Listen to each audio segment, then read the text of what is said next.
ಪ್ರಿಯ ಸ್ನೇಹಿತರೆ, ಪಾಲಕರಿಗೆ ಪ್ರಾಚಾರ್ಯರ ಪಾಠಗಳು ಮಾಲಿಕೆಯಲ್ಲಿ ಇಂದು ಮಕ್ಕಳಿಗೆ ನಾವೇ ರೋಲ್ ಮಾಡೆಲ್ಗಳಾಗೋಣ ಕುರಿತು ಚಿಂತನ.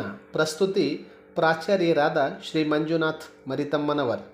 ನಾಗರಿಕತೆಯ ನಾಗಲೋಟಕ್ಕೆ ಬೆಂಬತ್ತಿದ ನಮ್ಮ ಮಕ್ಕಳಿಂದು ಶರವೇಗದಲ್ಲಿ ಹೆಜ್ಜೆ ಹಾಕುತ್ತಿದ್ದಾರೆ.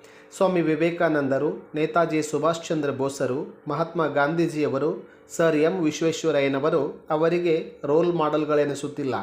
ಬದಲಾಗಿ ಮಕ್ಕಳಿಗೆ ಸಿನಿಮಾ ನಟ ನಟಿಯರು, ಕ್ರಿಕೆಟ್ ತಾರೆಯರು, ಧಾರಾವಾಹಿಯಲ್ಲಿ ಬರುವ ಪಾತ್ರಗಳು ಮಾದರಿಯಾಗುತ್ತಿವೆ. ಅವರ ಆಸಕ್ತಿ ಮತ್ತು ಕುತೂಹಲವನ್ನು ಕೆರಳಿಸುವ, ಮನಸ್ಸಿಗೆ ಹಿತವಾದ ಅನುಭವವನ್ನುಂಟು ಮಾಡುವ ವ್ಯಕ್ತಿಗಳು ಅವರಿಗೆ ರೋಲ್ ಮಾಡೆಲ್ಗಳಾಗುತ್ತಿದ್ದಾರೆ. ಪ್ರೀತಿ, ವಾತ್ಸಲ್ಯ, ಸ್ನೇಹದ ಮೂಲಕ ತಂದೆ ತಾಯಿಗಳಾದ ನಾವೇ ನಮ್ಮ ಮಕ್ಕಳಿಗೆ ಮಾದರಿಯಾಗಬೇಕಿದೆ.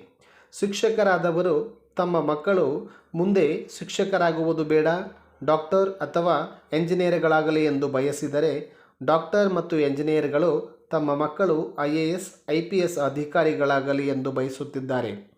ಅದೇ IAS IPS ಅಧಿಕಾರಿಗಳು ತಮ್ಮ ಮಕ್ಕಳು ರಾಜಕಾರಣಿಗಳಾಗಲಿ ಎಂದು ಬಯಸುತ್ತಿದ್ದಾರೆ. ಮಕ್ಕಳೇಕೆ? ಎಷ್ಟೋ ಜನ IAS IPS ಅಧಿಕಾರಿಗಳು ತಮ್ಮ ಹುದ್ದೆಗೆ ರಾಜೀನಾಮೆ ನೀಡಿ ಅಥವಾ ನಿವೃತ್ತಿಯ ನಂತರ MLA ಅಥವಾ MP ಗಳಾಗಿರುವುದನ್ನು ನಾವು ಕಾಣುತ್ತಿದ್ದೇವೆ. ರೈತರು ತಮ್ಮ ಮಕ್ಕಳು ತಮ್ಮಂತೆ ಕಷ್ಟಪಡುವುದು ಬೇಡ ಎಂದು ಬಯಸುತ್ತಾರೆ.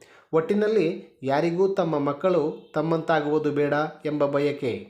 ತಮ್ಮ ವೃತ್ತಿ ಕಾರ್ಯಗಳನ್ನು ಇಷ್ಟಪಡದ ತಂದೆ ತಾಯಿಗಳನ್ನು ಮಕ್ಕಳು ಹೇಗೆ ತಾನೇ ಇಷ್ಟಪಟ್ಟರು? ತಂದೆ ತಾಯಿಗಳು ಮೊದಲು ತಮ್ಮನ್ನು ಪ್ರೀತಿಸಿಕೊಳ್ಳಬೇಕು. ತಮ್ಮ ವೃತ್ತಿ, ತಮ್ಮ ಸಂಬಂಧಿಕರು, ತಮ್ಮ ಊರು, ತಮ್ಮ ನಾಡು ಇವುಗಳನ್ನು ಪ್ರೀತಿಸಬೇಕು, ಗೌರವಿಸಬೇಕು. ಆಗ ಮಾತ್ರ ಮಕ್ಕಳು ತಮ್ಮ ತಂದೆ ತಾಯಿ, ಸಂಬಂಧಿಕರು, ಊರು, ನಾಡುಗಳನ್ನು ಪ್ರೀತಿಸಬಲ್ಲರು, ಗೌರವಿಸಬಲ್ಲರು. ತಂದೆ ತಾಯಿ ಇಬ್ಬರು ಪರಸ್ಪರ ಪ್ರೀತಿ, ವಿಶ್ವಾಸ, ಗೌರವಗಳ ಬದುಕನ್ನು ಬದುಕಬೇಕು. ಹಾಗೆಂದು ಮಕ್ಕಳೆದುರು ರೊಮ್ಯಾನ್ಸ್ ಮಾಡಕೂಡದು. ಮಕ್ಕಳು ಪ್ರೀತಿ, ವಾತ್ಸಲ್ಯ ಹಾಗೂ ರೊಮ್ಯಾನ್ಸ್ಗಳ ಮಧ್ಯೆ ವ್ಯತ್ಯಾಸವನ್ನು ಸ್ಪಷ್ಟವಾಗಿ ಗುರುತಿಸುತ್ತಾರೆ. ಗಂಡ ಹೆಂಡತಿಯರು ಅನ್ಯೋನ್ಯವಾಗಿದ್ದು ಮಕ್ಕಳ ಬಯಕೆಗಳನ್ನು ಅರ್ಥ ಮಾಡಿಕೊಳ್ಳಬೇಕು.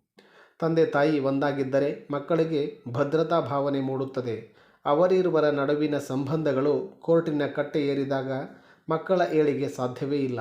ನಮ್ಮಲ್ಲಿರುವ ಪ್ರೀತಿ, ವಿಶ್ವಾಸ, ಸ್ನೇಹ, ಹೊಂದಾಣಿಕೆ, ತ್ಯಾಗ, ತಾಳ್ಮೆ ಮುಂತಾದ ಸದ್ಗುಣಗಳನ್ನು ಮಕ್ಕಳು ಅನುಸರಿಸುತ್ತಾರೆ. ದ್ವೇಷ, ಅಸೂಯೆ, ಹಿಂಸಾ ಪ್ರವೃತ್ತಿ, ಕೋಪ ಮುಂತಾದ ದುರ್ಗುಣಗಳನ್ನು ಮಕ್ಕಳು ಅವರಿಗರಿವಿಲ್ಲದೆ ಪ್ರದರ್ಶಿಸುತ್ತಾರೆ. ನಮ್ಮ ಮಕ್ಕಳಿಗೆ ಯಾವ ಗುಣಗಳು ಇರಬೇಕು ಎಂದು ಬಯಸುತ್ತೇವೆಯೋ ಆ ಗುಣಗಳನ್ನು ಮೊದಲು ನಾವು ಅಳವಡಿಸಿಕೊಳ್ಳಲು ಪ್ರಯತ್ನಿಸೋಣ.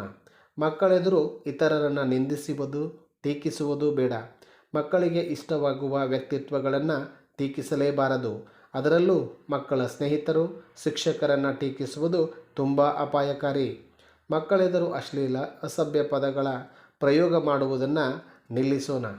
ಮಕ್ಕಳೆದುರು ಹೆಚ್ಚು ಹೊತ್ತು ಮೊಬೈಲ್ನಲ್ಲಿ ಮಾತನಾಡುವುದಾಗಲಿ, TV ನೋಡುವುದಾಗಲಿ ಸಲ್ಲದು. ಹಾಗೇನಾದರೂ ಫೋನ್ ಮಾಡುವುದು ಅನಿವಾರ್ಯತೆ ಇದ್ದಲ್ಲಿ ಕೊಂಚ ಸಮಯ ಮನೆಯಿಂದ ಹೊರಹೋಗಿ ಮಾತನಾಡಿದರೆ ಒಳಿತು. ಅತಿಯಾಗಿ TV ನೋಡುವುದನ್ನು ಮೊದಲು ನಿಲ್ಲಿಸಲೇಬೇಕು. ಮಕ್ಕಳಿಗೆ ಅತ್ಯುತ್ತಮ ನಡೆ ನುಡಿ, ಆಚಾರ ವಿಚಾರ ಕಲಿಸಿ. ಮಕ್ಕಳು ಗುರು ಹಿರಿಯರನ್ನು ಗೌರವಿಸಲಿ, ಅಜ್ಜ ಅಜ್ಜಿಯರನ್ನು ಪ್ರೀತಿಸಲಿ. ಅಜ್ಜ ಅಜ್ಜಿಯರೆಂದರೆ ಮಕ್ಕಳಿಗೆ ಪಂಚಪ್ರಾಣ.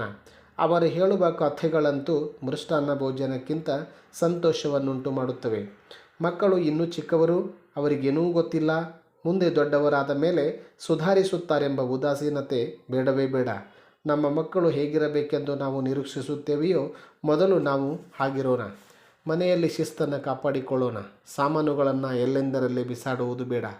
ಅಡುಗೆ ಮನೆಯಲ್ಲಿ ಪಾತ್ರೆ ಪಗಡೆಗಳು ನೀಟಾಗಿರಲಿ. ಬೇಗ ಮಲಗಿ ಬೇಗ ಏಳೋಣ. ದಿನಾಲೂ ಸ್ನಾನ ಮಾಡೋಣ. ಪೂಜೆ ಪುನಸ್ಕಾರ, ಹಬ್ಬ ಹರಿದಿನಗಳನ್ನು ಸಂಭ್ರಮಿಸೋಣ.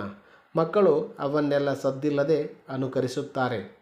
ಕಥೆಗಳ ಮೂಲಕ ಮಕ್ಕಳಿಗೆ ನೈತಿಕ ಮೌಲ್ಯ ಬೆಳೆಸೋಣ. ಸಾಂಸ್ಕೃತಿಕ ಕಾರ್ಯಕ್ರಮಗಳಿಗೆ ಮಕ್ಕಳನ್ನು ಕರೆದುಕೊಂಡು ಹೋಗೋಣ.